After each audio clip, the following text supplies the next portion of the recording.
What's crack-a-lackin'? Welcome in to My Mind is a Weapon Fantasy Football Show. Welcome in to another episode of My Mind is a Weapon Fantasy Football Podcast. I am your host, Sleazebomb. Today, we're going to be going over my start sits in this episode for quarterback, every single matchup. We're going to look at points per game stats. We're going to look at defense points allowed, yards allowed, touchdowns allowed. This is your statistical breakdown with the spreads of the game, how I think the game scripts are going to go. Before we dive into it, guys, make sure you tap that thumbs up, hit that subscription button. It helps me out a ton. Remember, if you guys have any questions as well, it doesn't have to pertain to quarterbacks, drop it in the comments. I try to answer every single one of them. I can't thank you guys enough for all the support so far. We also have the Guys FF Discord, which me and Big Draft Energy run.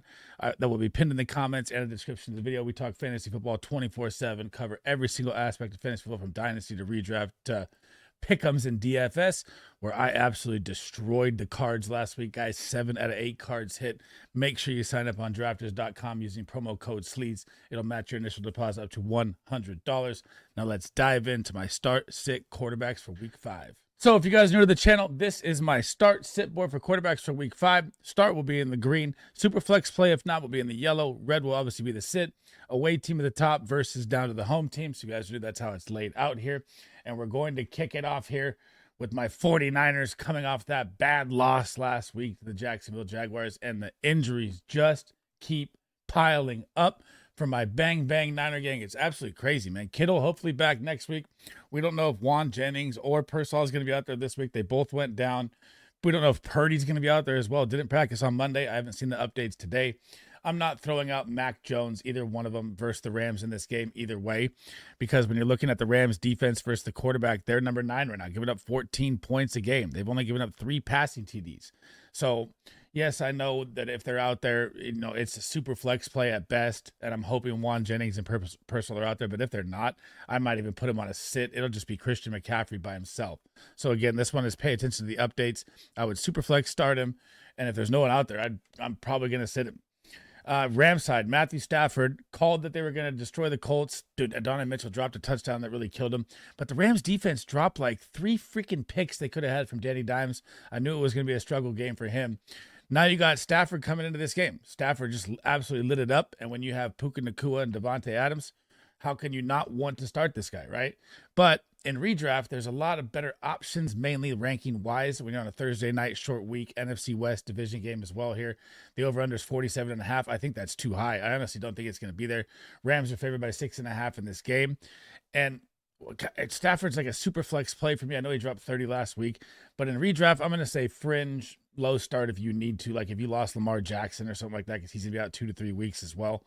You can throw Stafford in there, but I don't love it as like a redraft start. From Ireland to London, we go for the Minnesota Vikings. And I don't know if Carson Wentz is going to be the starting quarterback. J.J. McCarthy did practice this week.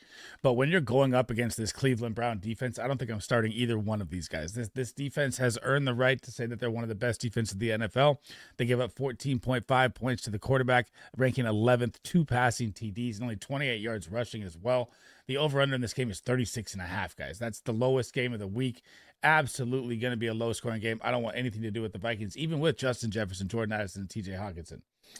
On to the Brown side. Now, Joe Flacco may lose his job here. We don't know yet. Could we see Dylan Gabriel? If he does, I'll throw him on to the next video. But again, I'm not throwing them out there either way against the Minnesota Vikings defense that is number 3 versus the quarterback, allowing 12 points a game.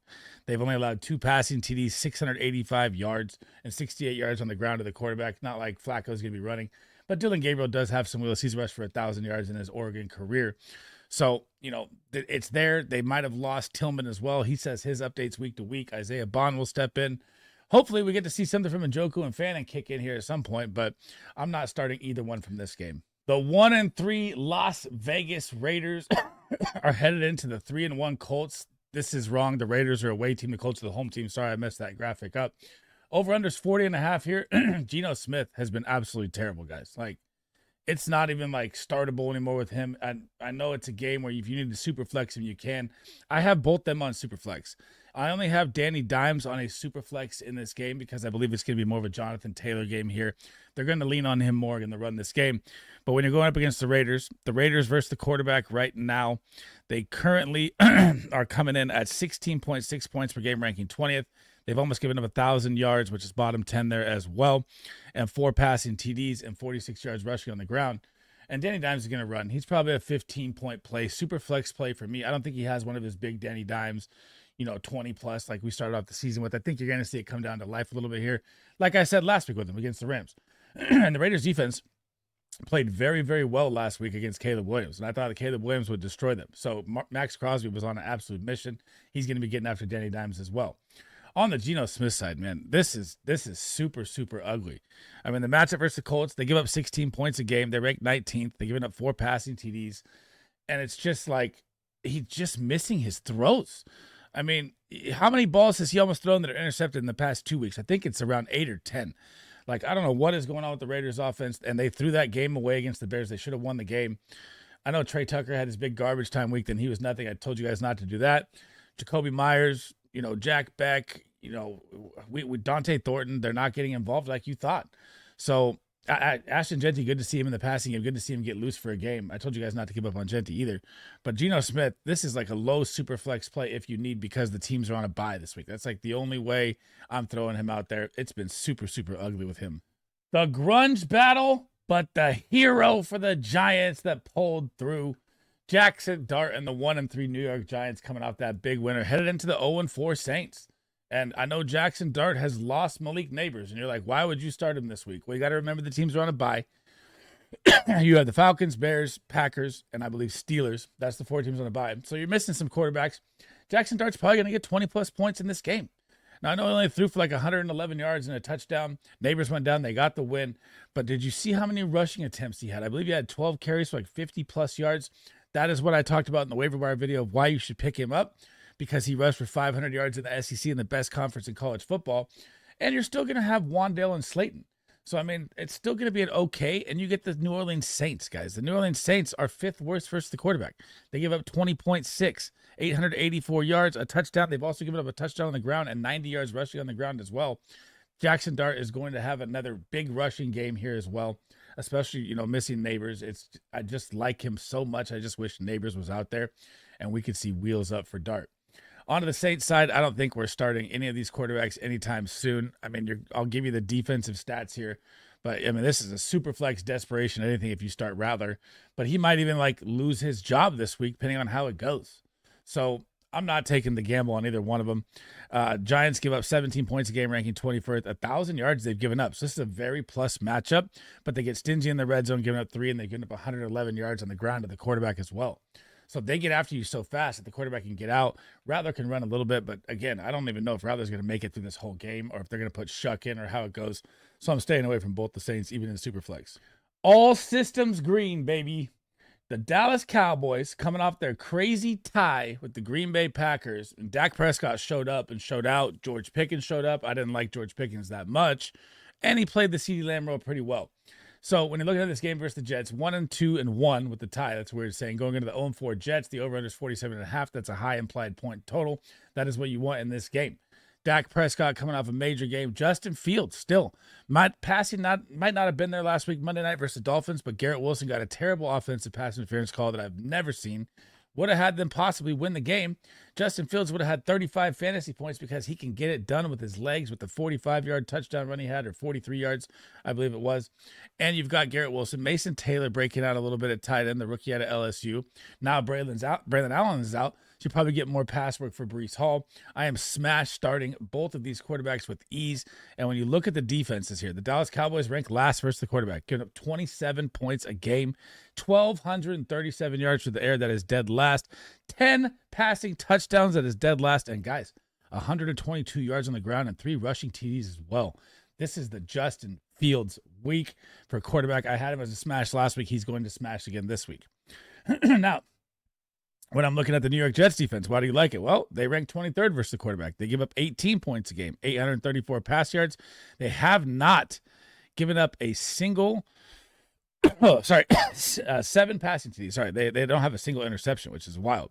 And they get up 105 yards on the ground. You know, Dak got that rushing touchdown last week, and they got that Jordan Love fumble at halftime that gave him an extra boost. Stupid play by him.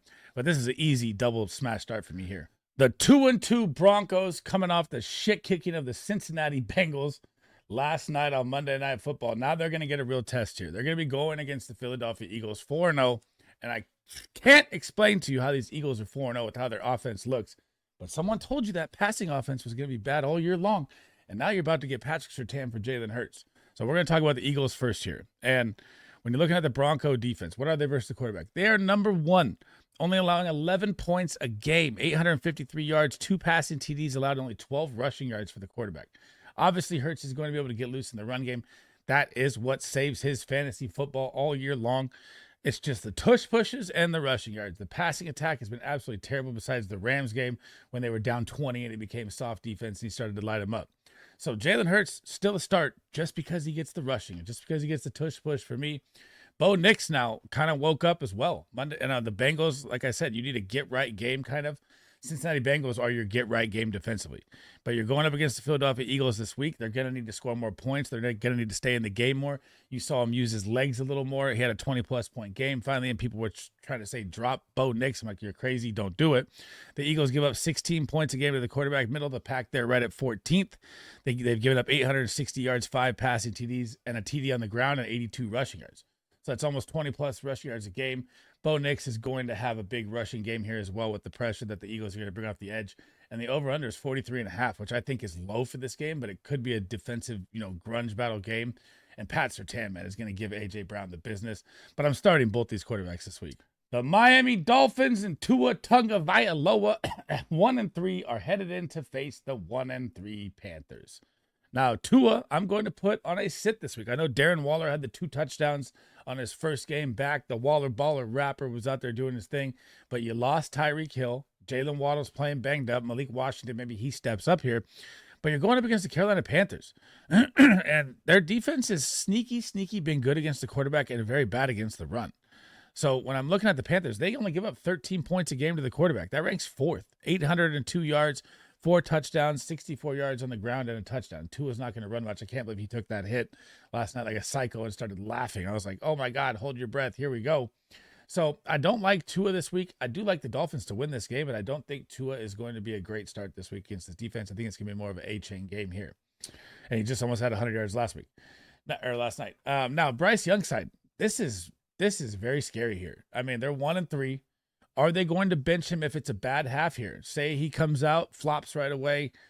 Do we see Andy Dalton come in? So this is a very, I like the matchup a lot, right? So let's put it like this. The Miami Dolphins are second worst versus the quarterback.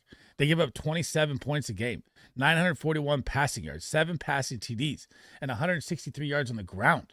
This defense is terrible across the board, but this is a game script for me if, dude, Dave Canales can be like, man, we got to put in Andy Dalton here again if it gets bad.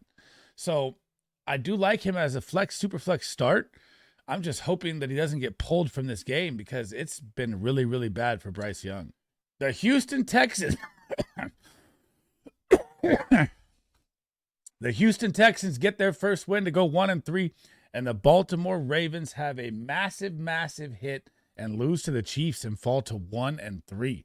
The over-under on this game is 39.5, but I'm not starting either quarterback in this game. And Lamar Jackson could be out 2 to 3 weeks. I could put Cooper Rush up there. I'm not throwing Cooper Rush as a starter against the Houston Texans defense, guys. Not going to happen on my end. Houston Texans number 2 versus the quarterback, giving up 11 points a game, 790 yards, second best there as well. 3 passing TDs and 62 yards rushing. And without Lamar Jackson, this Ravens offense is going to look very, very bad. Probably give the Texans more opportunity with the ball. Probably give more of a Woody Marks, Nick Chubb. I hope, Woody kind of took the job last week. But the snap share was still kind of close. So people are kind of over-exaggerating his 2-touchdown game. But C.J. Stroud just hasn't got it going in the passing game. And I like the matchup. The Ravens are 3rd worst versus the quarterback. They give up 23 points a game. But the Texans just have not been moving the ball that well. They give up 1,000 yards to the air. 9 passing TDs, 2nd worst. All of it's there. I just don't trust Stroud. I mean, I want to say he's a super flex start. You can if you need with the buys for sure. But I just don't like him as a redraft start at all until he proves me something. Man, oh man, the 0-4 Tennessee Titans are headed into the Arizona Cardinals. And I want to say it's like a start for Cam Ward, but God, it's been rough. They even changed the play calling, and it still gets even worse, and they put up a freaking goose egg last week. So I know you got your, number one pick quarterback out there. He's learning, obviously, weapons around him. Calvin really had a little injury, went down in the game, had to play less snaps. Iowa kind of coming up, Chig. They may get Tyjae Spears back. Maybe that opens a little electric for the passing game here. But Arizona Cardinals, they rank 13th versus the quarterback, giving up 15 points, 1,068 yards, bottom 5 there. The air yard chance is going to be here. 5 touchdowns, 54 yards rushing on the ground. I can't trust Cam Ward. I can't say to start him even in Superflex after how it's gone for him. It has been really, really rough, and the Tennessee Titans are doing nothing to help him. Kyler Murray's side, and I don't trust Kyler Murray at all. But this is a game where Kyler Murray's probably going to smash. You play the Tennessee Titans. Now, their defense has been decently good versus the quarterback, giving up 15 points a game, 935 through the air, 6 passing TDs. They've also only given up 49 yards on the ground, but their schedule has been like a grimy grunge, always playing from behind. Like, it's, looking at their skew of 4 games doesn't really give you the quarterback breakdown you need defensively. But they've been all right. But, you got Marv having his breakout game last week, Trey McBride. I think Trey Benson has a game here, too. We'll get to that in my running back video. But Kyler Murray, just with the rushing upside, I'm going to say he's a start this week, but it's like a sketch start for me because he hasn't been that great either. The 3-1 Lions are headed in to face the 2-2 Bengals that are falling apart. And Jared Goff is going to be a start for me in this game. The over-under is 49.5. I mean, the Lions might score 49.5 alone against this terrible Cincinnati Bengals defense. So when you're looking at the matchup, I mean, the Lions have been on one. Amon-Ra, wide receiver 2. Sam Laporta hasn't had over 40 yards yet in any of his games, which is interesting there. And you got, boomer bust, Jameson Williams again. We'll get to that in wide receiver. He's a nightmare. But the Bengals defense, man, they give up 18.9 a game. That ranks 24th, 1,089 yards. That's bottom 5. 8 touchdowns. That's bottom 5. And they also have allowed a touchdown on the ground and 21 yards. Goff ain't going to run much at his age. But game script, high implied point total, you're starting Goff this week 100%. And you're probably starting everyone versus Cincinnati Bengals for the rest of the season, let's be honest. Jake Browning, man. And this matchup is going to be decent. Like, what happened? The Detroit Lions lost DJ Reed, starting corner. They lost, not Amos. What's the superstar rookie's name? I'm blanking. They lost both their corners for this game. He's a first-round draft pick. It'll come to me probably later in the video. But you got Jamar Chase. You got T. Higgins. You got Chase Brown. Either go get James Winston, go get Russell Wilson's, Jake something. Jake Browning, I can't watch anymore. The 2 corners are out. You have Jamar Chase and T. Higgins, and I'm still going to put you on a sit. That is an absolute problem. I do not trust Jake Browning at all, and I don't know what the hell the Bengals are doing not picking up the phone. Both teams coming off a loss. The 2-2 Commanders are headed into the 3-1 Los Angeles Chargers, who just lost to Jackson Dart, and this is going to be a double smash game here. Over under 47.5, Chargers favored by 2.5 here. And JD5 looks to be back. Again, we don't have the official update yet, but I'm assuming he's going to be back. He was close to coming back last week versus Atlanta and did not. Now, why JD5 is always a start regardless of the matchup to me. I know the matchup versus the Chargers. They rank 15th, right in the middle of the pack. Jackson Dart just dropped a 20 bomb on him. They've given up 710 yards, which is very good pass defense as well. 3 passing TDs, but they've given up 164 yards on the ground and 2 teeters on the ground. JD5 is going to be able to run. We hope that knee looks like he's able to run. That's the first thing. We also hope Terry McLaurin gets back out there. We don't know that as well. Debo still catches the garbage time TD last week to get him back in the box score. But I'm starting JD5. I paid the draft capital every time he's out there healthy. Justin Herbert, bad game versus the Giants. Let's be honest. 12, 13 fantasy points go off the top of my head. Now you get the Commanders. Commanders defense is terrible. They give up 20 points a game to the quarterback, ranking 26th, 1,062 yards, bottom 5 in yardage, 7 touchdowns, bottom 5 in passing touchdowns, 63 yards on the ground. And Herbert's been running more this year. When you have Quentin Johnston, your wide receiver 1 for the Chargers, Keenan Allen, your security blanket, Lab McConkey, who knows what's going on. You're starting Justin Herbert every game just based on the weapons. Aronde Gadsden breaking out at tight end as well.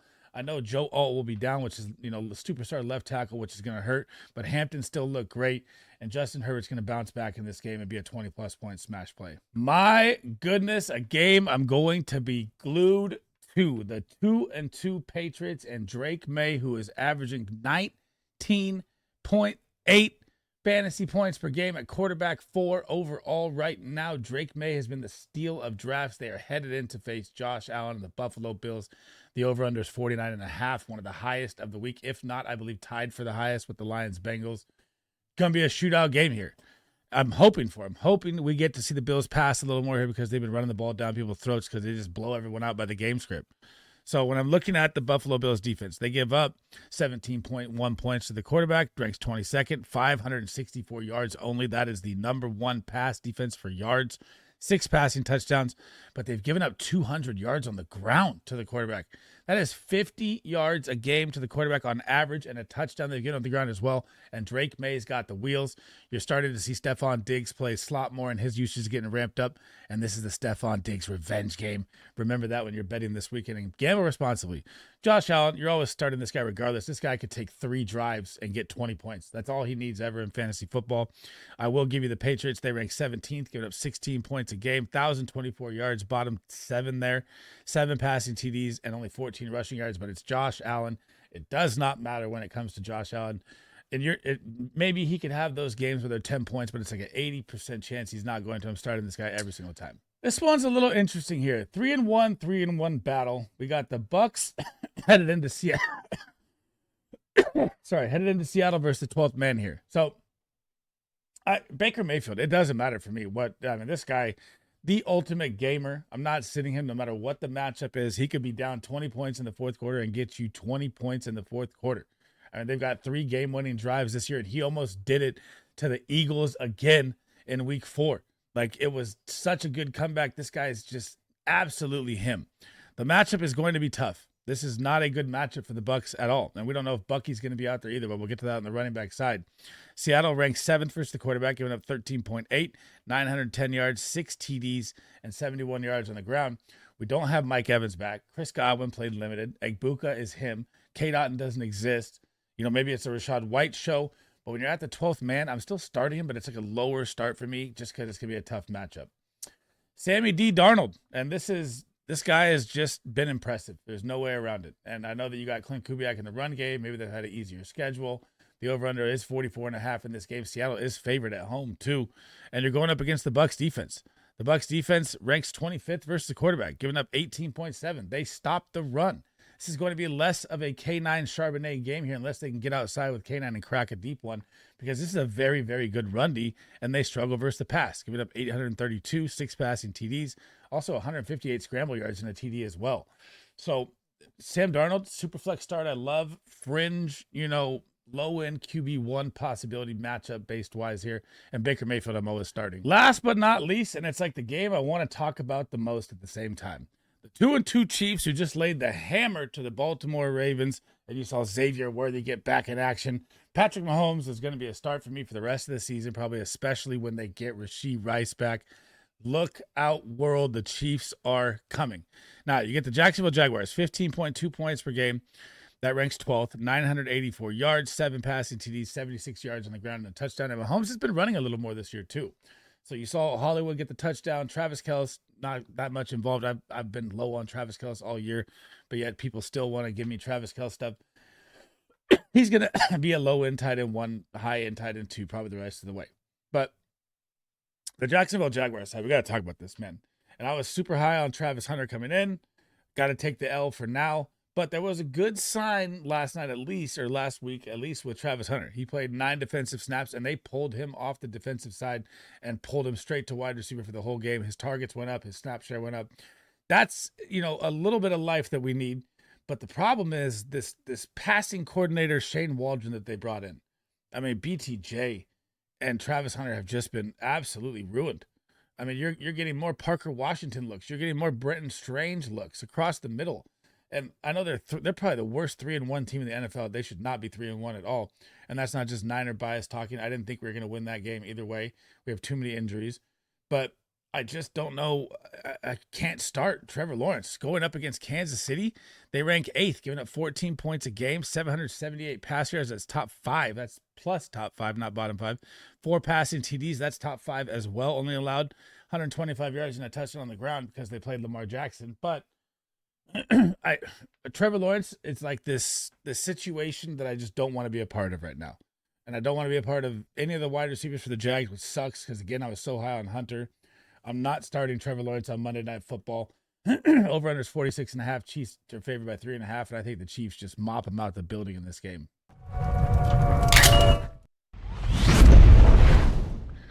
Thanks for rocking with me today. That is the end of the episode. That is every single matchup, every statistical breakdown for the quarterbacks that you guys need heading into week 5 to help you who to start, who not to win your matchups this week, guys. My running backs, wide receivers, and tight ends, I'm going to try to get them out today. We just got back from Vegas. It's been a hell of a week, but I will try to get them out. Tomorrow I'll get into all my rankings, even defense and kickers. I'll get all those out as well. And then sleepers, smash starts Thursdays, then the live shows, and then the weekend kicks in and football is here, guys. Before you guys head out, again, make sure you tap that thumbs up, hit that subscription button. It helps me out a ton. If you haven't checked out the Guys FF Discord, make sure you do. My card will be dropping in there on Drafters for Thursday night here tomorrow once the pick'ems and stuff get a little more rolling and they get the numbers out here. If you haven't signed up on Drafters.com, make sure you use promo code SLEAZE. It'll match your initial deposit up to $100, and you can draft with us. I'll be live Friday doing some splash drafts as well. And that's it for me in this episode, guys. Thank you guys for listening. Sleazebomb out. Hope to catch you guys in the next one.